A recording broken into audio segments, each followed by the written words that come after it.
morning. Can you hear me clearly?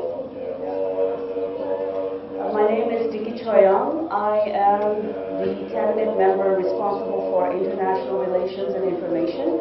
I will be serving as your moderator today. First of all, thank you for attending today's press conference on a very short notice. We have had several media requests for Kalon Tripa, Dr. Lobsang. So in the interest of time and for logistical reasons, we thought it best to convene all of you this morning to give you all an opportunity to pose your questions. So I would like to begin by inviting Kalon Tripa, Dr. Lobsang to say a few opening remarks, and that will be followed by a question-answer period.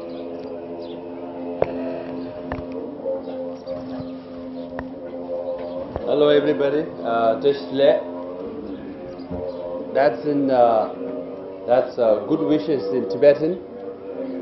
Glad to be here in Bodh Gaya, where Shakyamuni attained his nirvana, and really blessed to be attending the 32nd Kalachakra, the highest form of Buddhist teaching by His Holiness the Dalai Lama.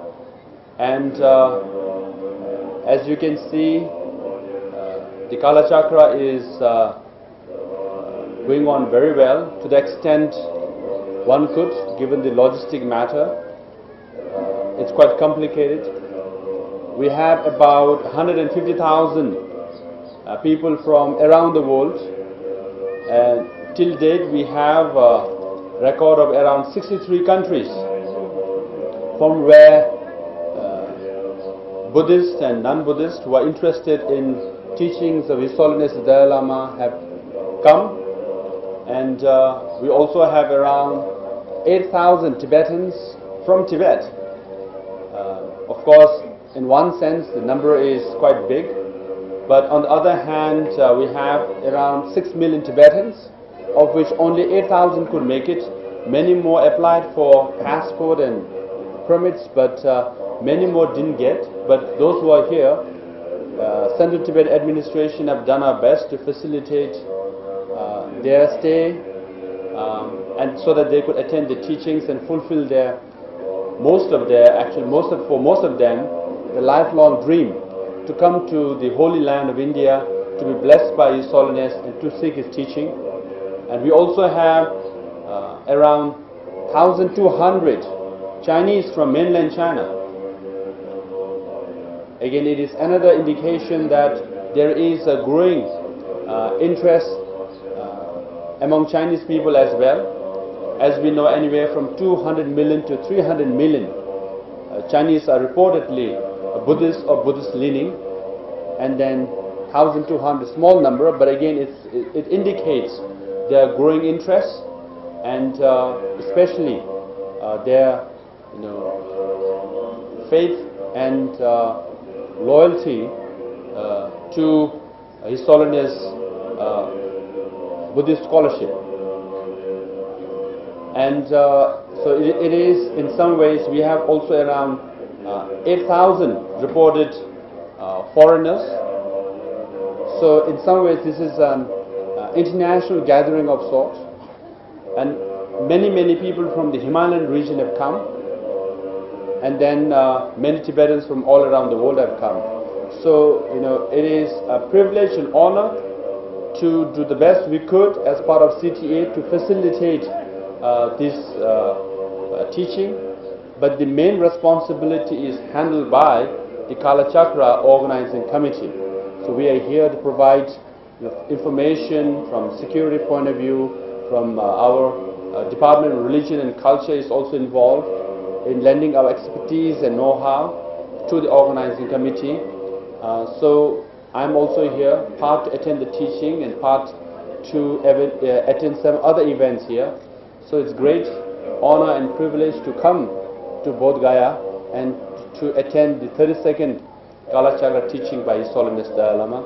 With that, I welcome you all, even though you have job to do. I'm sure you are doing it very, very well. But while doing your job, I'm sure you are automatically spiritually blessed. With the blessing, when you return home, you will be a better person and better human being and contribute towards world peace, which is the purpose of the Kalachakra. With that note, I welcome any questions you have. If you don't have also, it's fine. Thank you. What's your action plan to Chinese occupied Tibet? What is the question? You want to repeat it, the question? What is the, now, I thought I was addressing Kalachakra and his spiritual Buddhist teaching. The first question is, what is our action plan? To liberate the Tibet, To occupied by liberate China. the Tibet. To liberate the Tibet. Tibet.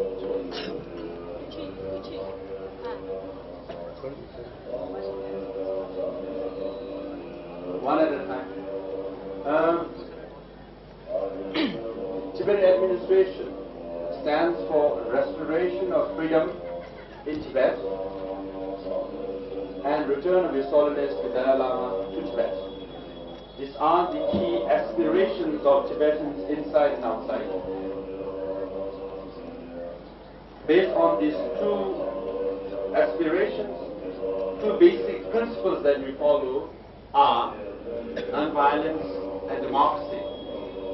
Once we subscribe to non-violence, based on ahimsa, teaching or philosophy of Mahatma Gandhi, then you believe in dialogue. Through dialogue, you want to solve the issue of Tibet. And based on this concept, we would like to reach out to the Chinese government to solve the issue of Tibet peacefully, based on mutual interest. And that's why CTA, or the Tibetan administration, stands for middle way, which seeks genuine autonomy within China. So our action plan is, because it's non-violent movement, is through dialogue, and we want to have dialogue with the Chinese government. As you might know, our envoys of His Holiness Dalai Lama have visited and have dialogue with the Chinese counterpart 9 times. But since January of 2010, now it's been exactly 2 years, our envoys have not been able to go, not that they don't want to. We are always ready to go anywhere the Chinese government call us and to have dialogue. But there's a lack of reciprocity from the Chinese government side, hence there's a stalemate at the moment. But we believe in dialogue. We want to solve the issue of Tibet on a mutual interest basis. There's a cordless mic that's circulating. Something else, I think there's a second question here. So if you can just wait until you have the cordless mic so everybody can hear your question. Thank you.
Your country?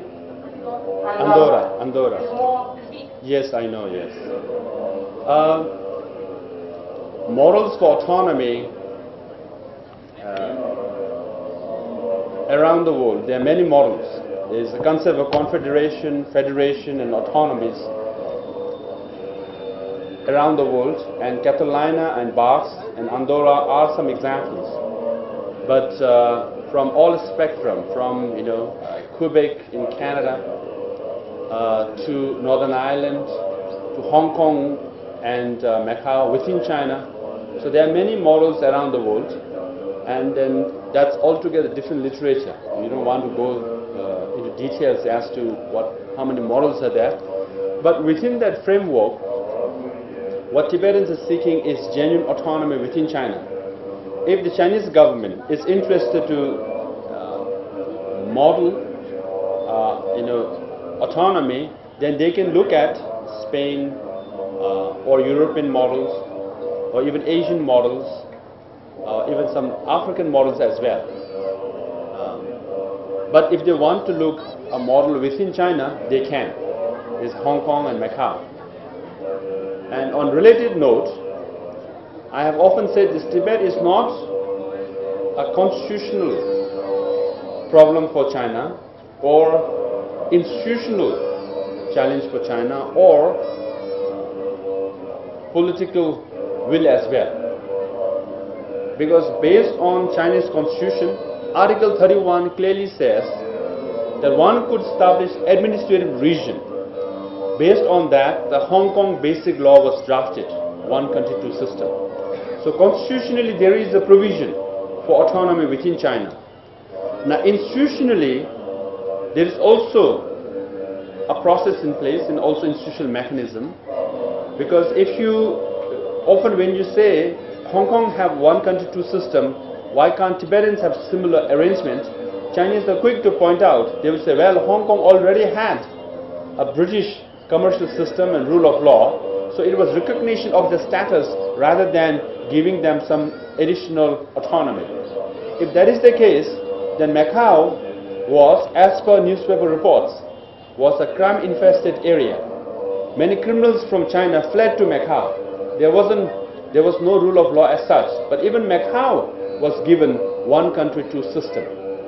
So that means institutionally again, Chinese government created altogether different one country system for Macau.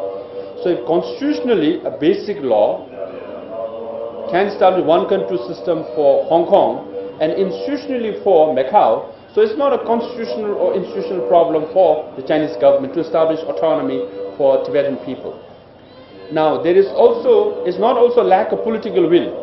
For Taiwan, the Chinese government is willing to grant more autonomy for Taiwan or recognize the same. Of course, many people in Taiwan dispute that, some don't agree with that, but that's a different separate matter. So it's not a constitutional issue for China or an institutional issue for China or lack of political will, because they are already showing their political will to recognize or grant more autonomy to Taiwan. Hence the question is, why isn't the Chinese government granting genuine autonomy as per the Chinese laws for Tibetan people? So if they want models, they can go from, as you said, Catalina, Basque, anywhere.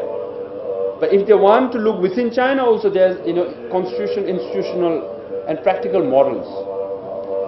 I think the question the Chinese government has to answer is, why are Tibetans not granted autonomy when they have granted to Hong Kong, Macau, and willing to grant for Taiwan? There lies the major question. I think the indication seems to be that you all are Tibetans, you all are different, hence you are not, we can't grant you autonomy. But if you are Chinese or Han Chinese, like Hong Kong, Macau, we will give you one country, two system.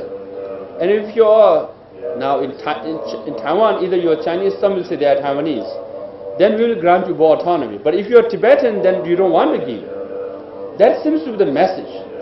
So as long as the Chinese government does not give genuine autonomy to Tibetans, they are essentially telling Tibetans, you are not Chinese, hence we don't want to give you autonomy. Otherwise they have no excuse or no reason, constitutional, institutional or political, not to grant autonomy to Tibetan people.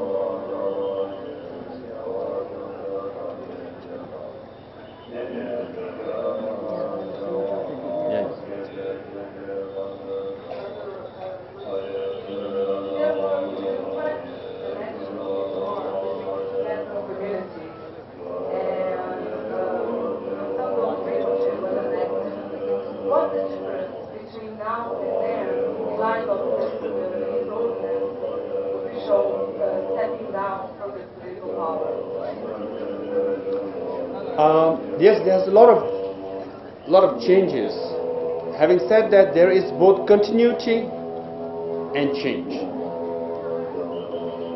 Now, as for changes, you can see I am a lay person wearing chuba. Today I am wearing blue, but tomorrow I might wear something like grey or dark. So I am a lay person. I am not Rinpoche like Samdur Rinpoche or His Holiness Dalai Lama. I am not in monk robes. That means I have also not taken monk vows. I have less restriction or constraints. There is also generational change. His Holiness the Dalai Lama and Samdur Rinpoche and others, elders who have worked so hard for the Tibetan cause. And we are what we are because of their contribution, because of their hard work. We have just taken over, we're just beginning, we're yet to make any contribution. We haven't made much contribution to begin with at the moment. So what we have is the contribution of the elder generation, from leadership down to the, as you can see, what we call Jagwe and Chugwe, headmen of 10 people or 100 people. They have worked very hard, from road builders, from highways of India, from Sikkim to Dalhousie to Manali. They build roads. That's how they started. So here we are because of their hard work. And they were all born and brought up in Tibet, and mainly born in Tibet. Now, as far as we are concerned, as you can see, we are born and brought up in exile. So that's a huge difference.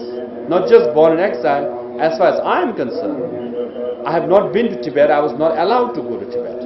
So that difference is also there. And perhaps maybe we are a little more, we have a little more exposure to modern education, whatever that is, good or bad. Perhaps we have traveled a little more to foreign countries, good and bad. So these are the changes, and then our approach is also will be different in the sense we'll be more active in social network, website, internet. We'll be more frank, more forthright about situation inside Tibet. We'll be more active in international front. So there will be some changes like that. The continuity part is more important. On the one hand, with the transfer of political power of His Holiness the Dalai Lama to us, to the Tibetan political leadership, some media have reported that one chapter has closed and a new chapter has opened. But there is a major continuity which is very, very important. Since 1642, when 5th Dalai Lama took over both the spiritual and political leadership in Tibet, again, it continued, the political leadership and spiritual leadership continued from 5th Dalai Lama to 6th, 7th, on to 13th, and 13th transferred it to the region, Tara Rinpoche and Reting, then to His Holiness the 14th Dalai Lama. So there is a continuity of political leadership from 5th Dalai Lama all the way to 14th Dalai Lama. And on August 8th, on the day of my inauguration, His Holiness kindly attended and blessed the inauguration. And on that day, he made a very significant statement, historically very important. He said, when he was young, the political authority or the political leadership was handed over to him by then Regent Tara Rinpoche. And then he said, today I am handing over to democratically elected young Lobsang Sangay. This, he said, quoting a Buddhist text, this, he said, has been a long cherished goal. This text is from Tseme Yunde. So in that sense, His Holiness had this vision 50 plus years ago to establish democratic system in exile. And he did. And progressively over 5 or 10 years time, he transferred his political power. By 2001, when we elected the Kalon Tripa Samdol Rinpoche, he said he was semi-retired. So day-to-day administrative matters will be handled by Samdol Rinpoche. But on that day, he made it very clear, I have handed over all my political power or authority to democratically elected Lobsang Sangay. So, if there's a transfer of power, you see, so from 1642 on, His Holiness had that political power, the 14th Dalai Lama, and he is transferring to me. So there's a continuity to it. So that means history from 1642 on, to me, the history of Tibet continues. Political authority of 1642 continues. Most importantly, legitimacy of the Tibetan authority continues because His Holiness the Dalai Lama had the legitimacy, he transferred it to me. So it continues with me. And most importantly, he attended that day and he is spiritually blessed. me. So from Tibetan point of view, I am spiritually blessed with the political authority, history and legitimacy to reaffirm continuity. On that day, the previous Kalon Tripa Samduru Muche handed over to me Kadam Dikima, a symbol introduced by 5th Dalai Lama in 1751. We brought it from inside Tibet to India to continue for continuity of legitimacy. That was transferred, that was handed over to me. So all these things continue. So in that sense, the CTA, the Kasha, is the continuation of history of Tibet, legitimacy, political authority, with the spiritual blessing of His Holiness the Dalai Lama. And then I have met among the 8,000 or so Tibetans from Tibet, I have met hundreds of them. And I will be speaking to them tomorrow, which is, I'm so sorry, but media is not allowed. But you can write it about it, but you can mention it, but you are not allowed for sensitivity reasons, because they have taken a lot of risks to come here, and to be seen here and photographed might not be the most wise things to do for us. But I will be, and you can see the emotional connection we have. And even in the streets, when they see me, they're coming to India for the first time. I've never been to Tibet, as I mentioned, but they know my name, they know my face. Immediately they come. So the bond between Tibetans inside and outside is very strong. Solidarity is very strong. So they all recognize the continuity of the legitimacy, political authority and the blessing. So that's why when I was speaking, whenever I walk past by, Tibetans, they get quite emotional, they start clapping, they start waving at me, those from inside Tibet. So yes, CTA is the legitimate voice and spokesman for the Tibetan people inside Tibet. That continues, that has not changed. But what you change is more the external part. I'm different from Samduru Muche, maybe I smell a little more than Samduru Muche. I just want to ask you about the talking a little bit, the environment. There seems to be a massive exploitation of resources, the arrival of trade, minerals, damming, the massive immigration of Chinese coming in. What do you comment on that? What can this and help about it? Yes, you rightly pointed out, Tibet is environmentally very, very important for the globe, for the whole earth actually. 10 major rivers of Asia flow from Tibet. 10 major rivers which feed or which provide water to about 47% of the population of this world.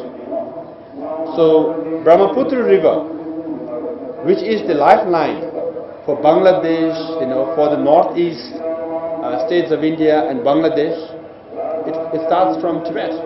Indus River, on which the Indian and Pakistan also claim to base the civilization,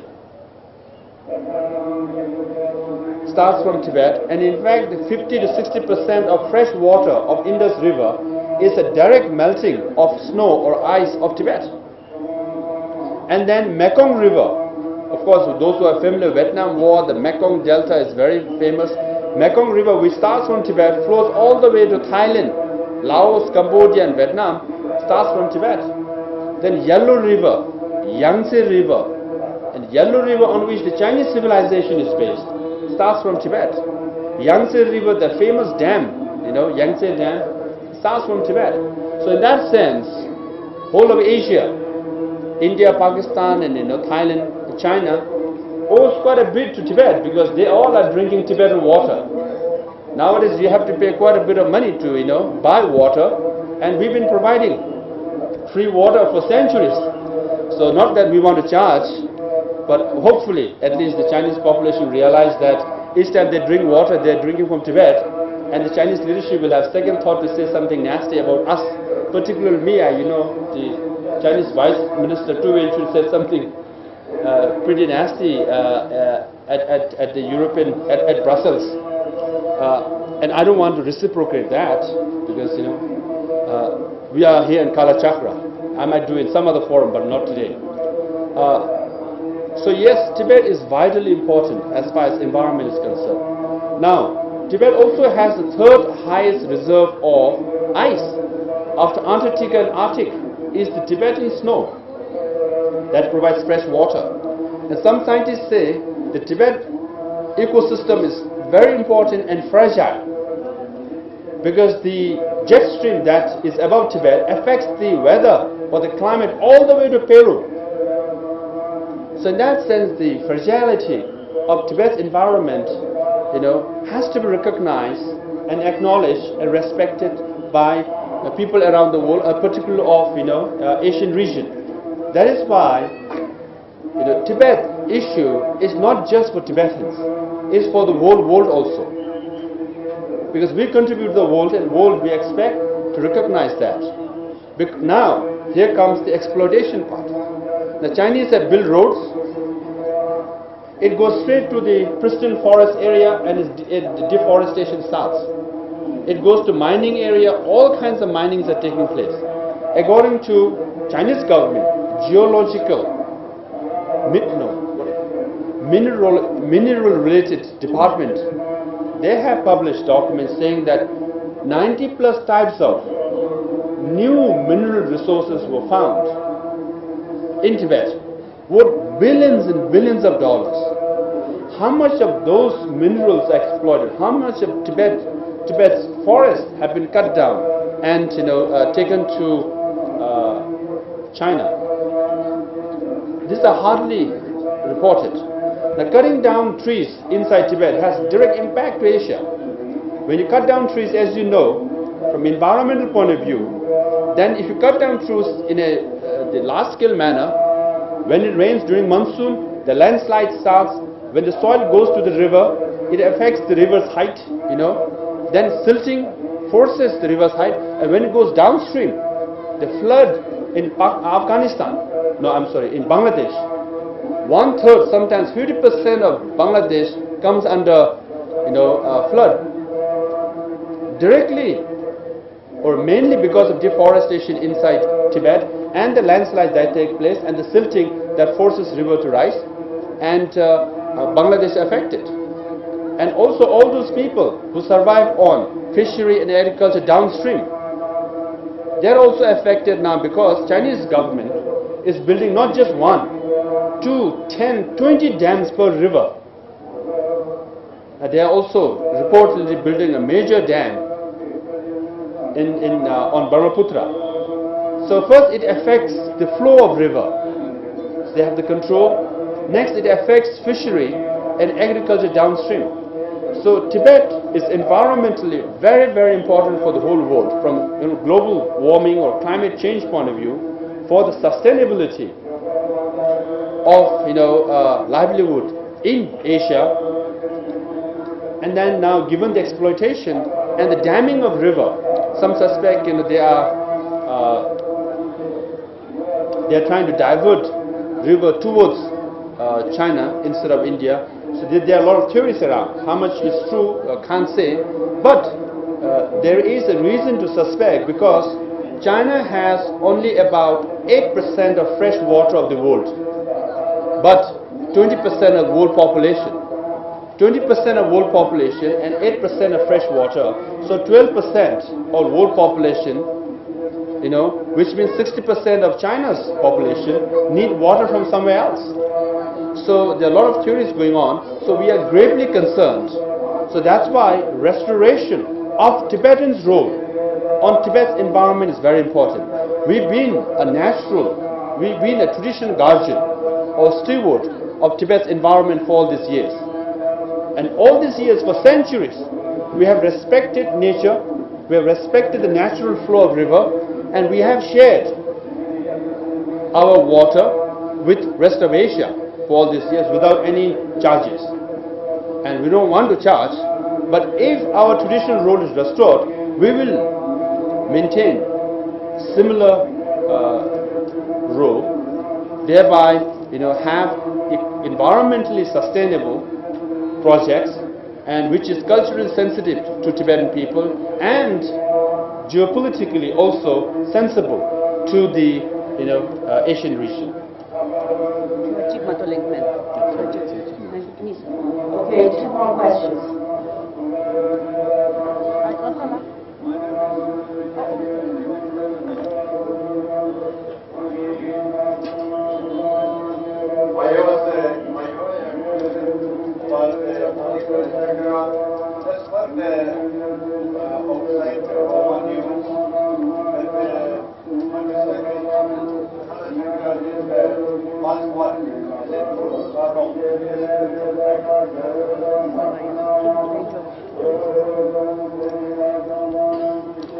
Uh, 32nd Kalachakra is 32nd Kalachakra, which means there is likelihood of 33rd. And from Buddhist point of view, number 3 is quite lucky, you know. So 3 is all likelihood. So 32nd Kalachakra is not the last Kalachakra. So there was some rumor, but it's not true. If you have come because this is the last chakra, Kalachakra, then it's not true. When there will be 33rd Kalachakra is not yet determined, but this is definitely not the last. And because there are like 150,000 people from all around the world here in Bodh Gaya, as you can see, you know, Tibetans and the foreigners are contributing quite a bit to local economy as well. Local economy के लिए हमारा तरफ से कर रहा है. As you can see, when I first came here 20 years ago, 25 years ago, यहाँ नज़दीक में सब झोपड़ी था. आजकल तो बिल्डिंग इतना बन गया है, इतना होटल आ गया है. How old am I? 43 साल का, 43. हाँ जी. So now all buildings have come, and I'm very happy to see it. Because our Kalachakra and annual religious, or at least every 2 years, religious teachings have also contributed to local economy, and I'm very, very glad that the local Indians are also doing very well. And every year, their hospitality and their cooperation, the sometimes Bihar and sometimes UP government's cooperation and help and support is very, very much appreciated. So I, on behalf of CTA, would like to thank. We always thank people of India and Indian government because we are a guest here, and we've been the India and Indian government have been very, very kind and generous for all these years. उसके लिए हम हमारा तरफ से हार्दिक धन्यवाद कहना चाहता हूँ. और हम ये भी खुश है कि जब यहाँ आते हैं हम आशीर्वाद सिर्फ नहीं बट बहुत यहाँ भारत के जनता लोग मिलते हैं तो फिर खुश भी होते हैं. कल महाबोधि सोसाइटी गया था, वहाँ पे भी मेरे को थोड़ा सिंपल फेलिसिटेशन किया, उस पे आई गॉट ब्लेस्ड और इसलिए बहुत खुश हूँ.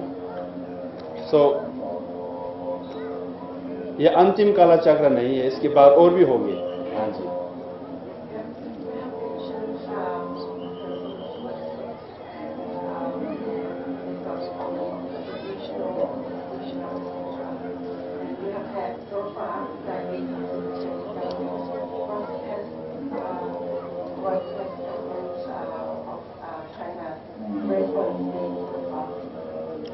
With the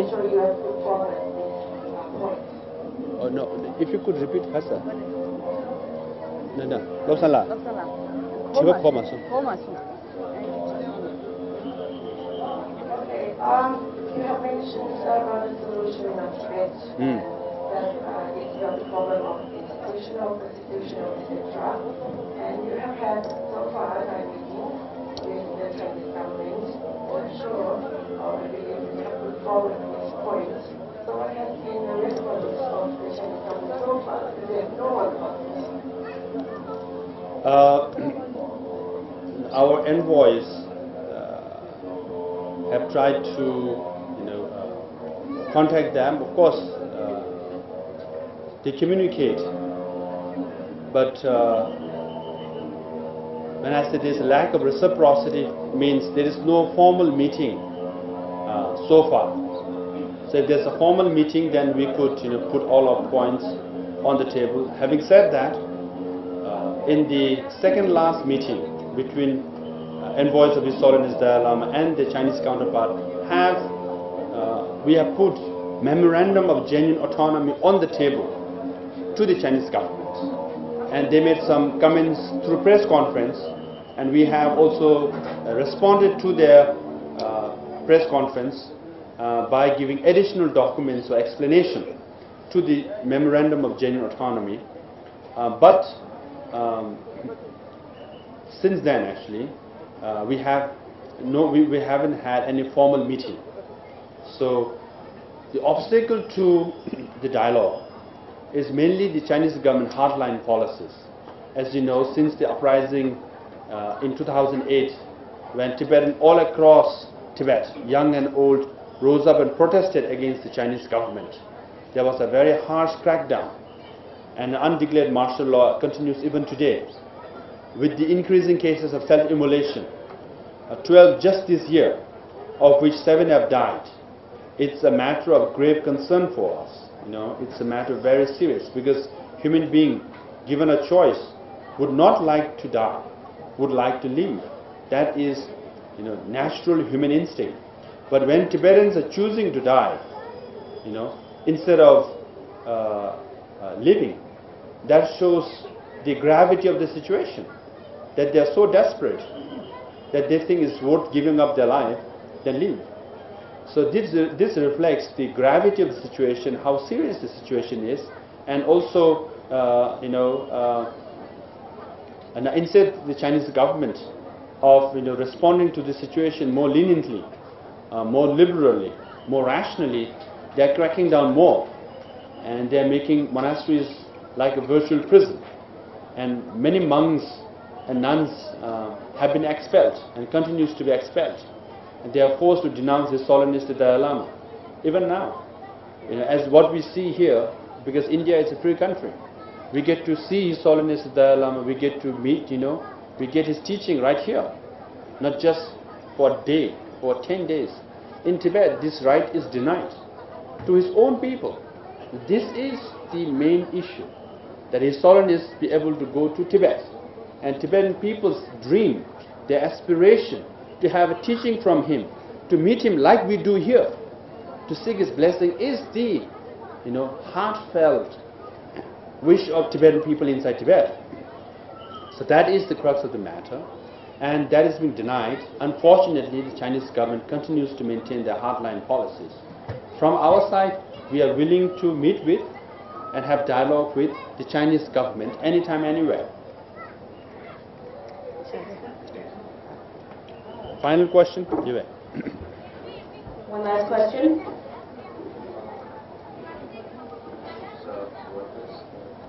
What do the more number of Tibetans that supposedly their view about the Chinese policies, borders, housing, some housing needs, swallowing from 2,600 a year, and now 8,000 Tibetans are. So what is it that about the Chinese policies or any change in fact? You mentioned that the 8,000 is very, but even that seems to be now and whatever was related that even the number of these Chinese followers coming all the thousand.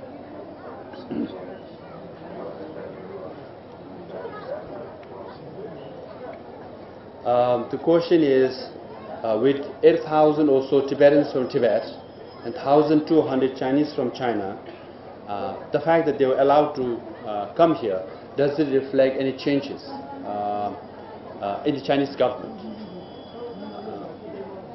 On the one hand, it appears that the Chinese government is allowing them to go to the Kalachakra.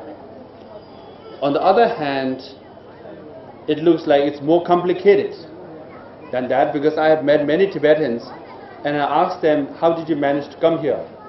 And many of them say that they've applied for the passport years ahead, many years. It's just that this year they managed to get their passport.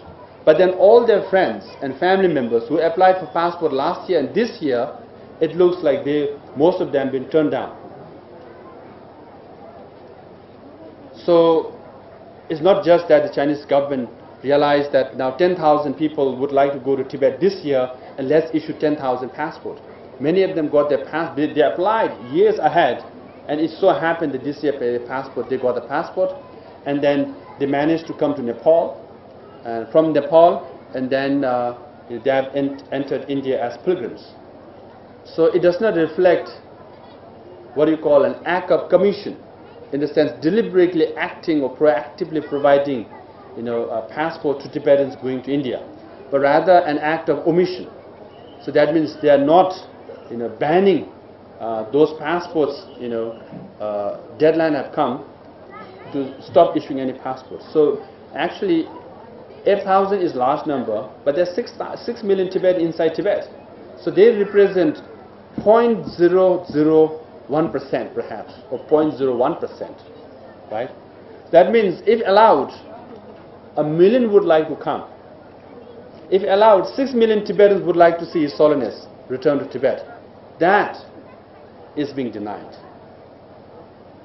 So seeing 8,000 Tibetans, in some ways, is positive. We want to have as many Tibetans as possible to come to India, seek His Holiness blessing, meet with us, and interact with us. And I'll be saying the same thing tomorrow. It's a transparent administration. What we do is very transparent, and they are welcome to come here. Obviously, there are some reports that some might have to go back and inform.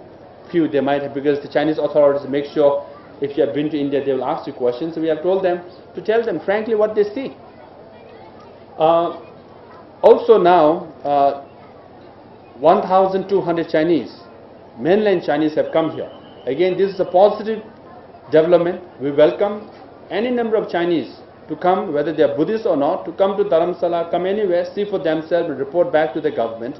But we are talking about 1.2 billion Han Chinese.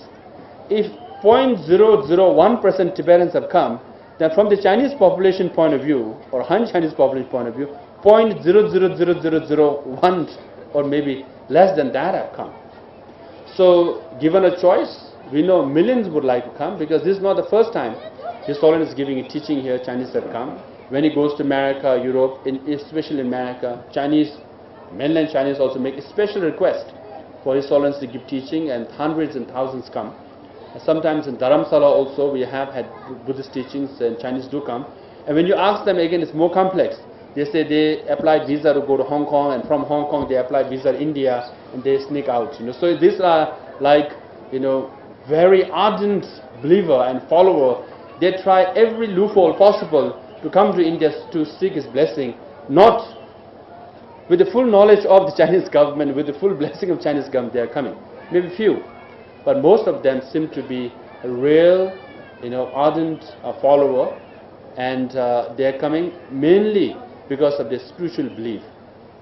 So again, it's an act of commission rather than act of omission rather than act of commission. So this concludes today's press conference. Should you need further assistance, please contact our media contact person, Mr. Lobsang, whom I believe you all know already. Thank you very much for attending.